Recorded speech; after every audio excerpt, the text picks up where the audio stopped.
மிதுன் ராசி புனர்பூசம் நட்சத்திரத்தில் பிறந்தவங்க ரொம்ப அறிவுள்ளவங்களாக இருப்பாங்க. ஏன்னா இந்த ராசியில் பிறந்தவங்க வந்து மூளை அதிகமாக இருக்கும்.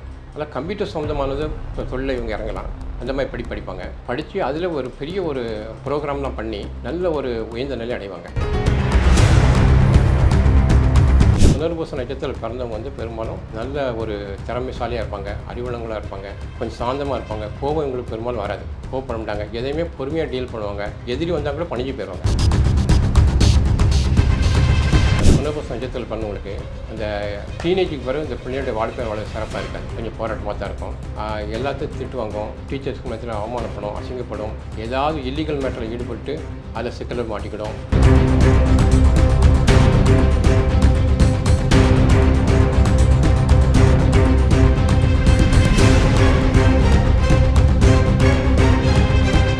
ரியல் ஒன் ஆன்மீக நேயர்களுக்கு வணக்கம். இந்த வீடியோவில் புனர்பூச நட்சத்திரம் பற்றி பேச போகிறோம். புனர்பூச நட்சத்திரம் என்பது இந்த நட்சத்திரத்தில் பிறந்தவங்க பெரும்பாலும் மிதுன் ராசியில் தான் பிறந்திருப்பாங்க.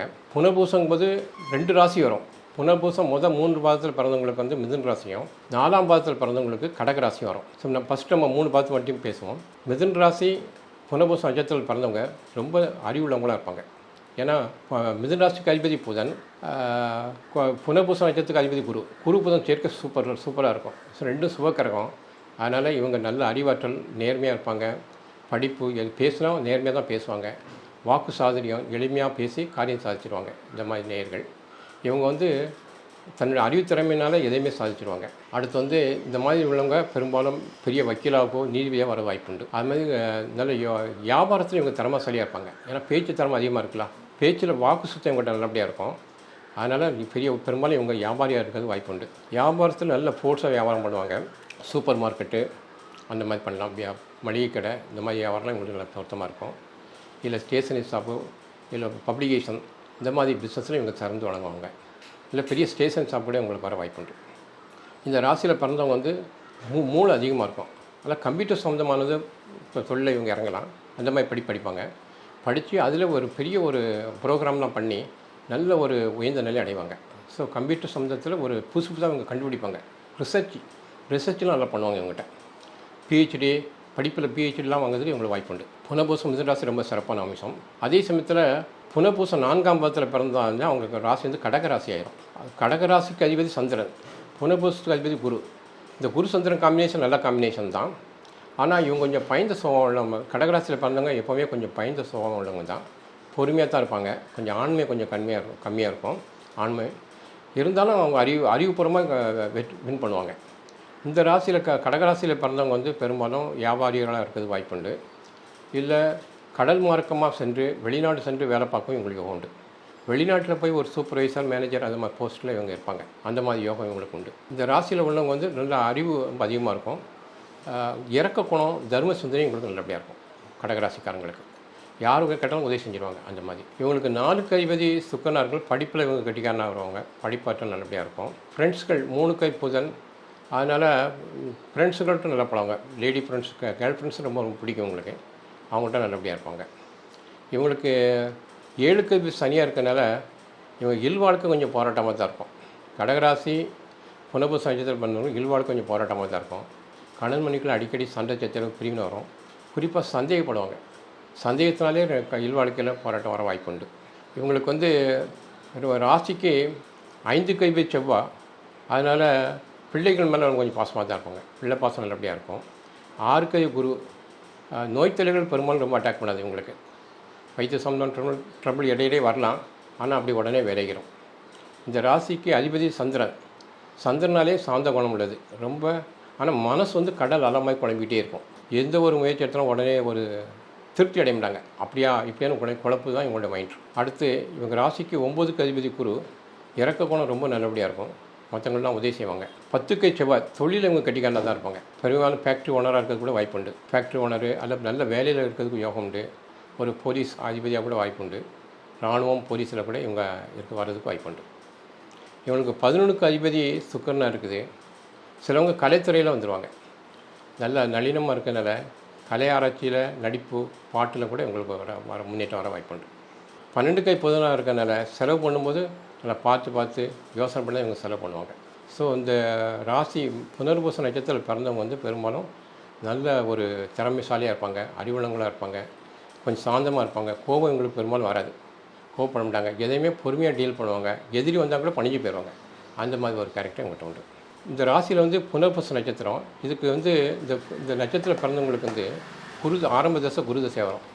குரு தசைங்கிறது மொத்தம் 16 வருஷம். ஃபார் எக்ஸாம்பிள் குரு தசை 1ஆம் பாதத்தில் பிறந்திருந்தால் அவங்களுக்கு முதல்ல ஒரு 13-14 வயசு வருஷம் வரைக்கும் குரு தசை நடைபெறும். ஸோ 14 வயசு வரைக்கும் உங்களோட லைஃப் சூப்பராக இருக்கும். குழந்தைக்கும் நல்லாயிருக்கும், அப்பாவுக்கும் நல்லாயிருக்கும், அம்மாவுக்கும் நல்லபடியாக இருக்கும். அது பிறகு புனர்பூசம் 2ஆம் பாதத்தில் பிறந்திருந்தால் 2ஆம் பாதத்தில் ஒரு 10 வருஷம் வரைக்கும் குரு தசை நடத்திட்டுருக்கோம். அதே மாதிரி 3ஆம் பாதத்தில் பிறந்தவங்களுக்கு வந்து ஒரு 6 வருஷம் வரைக்கும் குரு தசை நடத்திட்டுருக்கோம். 4ஆம் பாதத்தில் பிறந்திருந்தால் ஒரு 2 வருஷம் வரைக்கும் குரு தசை நடத்திட்டுருக்கோம். ஸோ இந்த 4 பாதத்தில் நீங்கள் கணக்கு பண்ணிக்கிடுங்க. நீங்கள் எந்த பாதங்க உங்கள் சோசியலுக்கு கேட்டு தெரிஞ்சுக்கிடுங்க. அதை வச்சு நீங்கள் கணக்கு பண்ணிக்கலாம். இப்போ ஃபார் எக்ஸாம்பிள் நம்ம குரு தசைன்னா நடந்துச்சுன்னா ஒரு 8 வருஷம் நம்ம போட்டுக்கிடுவோம். ஒரு 8 வருஷம் வரைக்கும் நல்ல முன்னேற்றமாக இருக்கும். இந்த குழந்தை பிறந்த பிறகு பயங்கர முன்னேற்றம் இருக்கலாம். குடும்பத்தில் நல்ல எல்லா செலவு வளமும் பெருகி வந்துடும். வசதியான வாழ்க்கை, வீடு வாகன வசதி,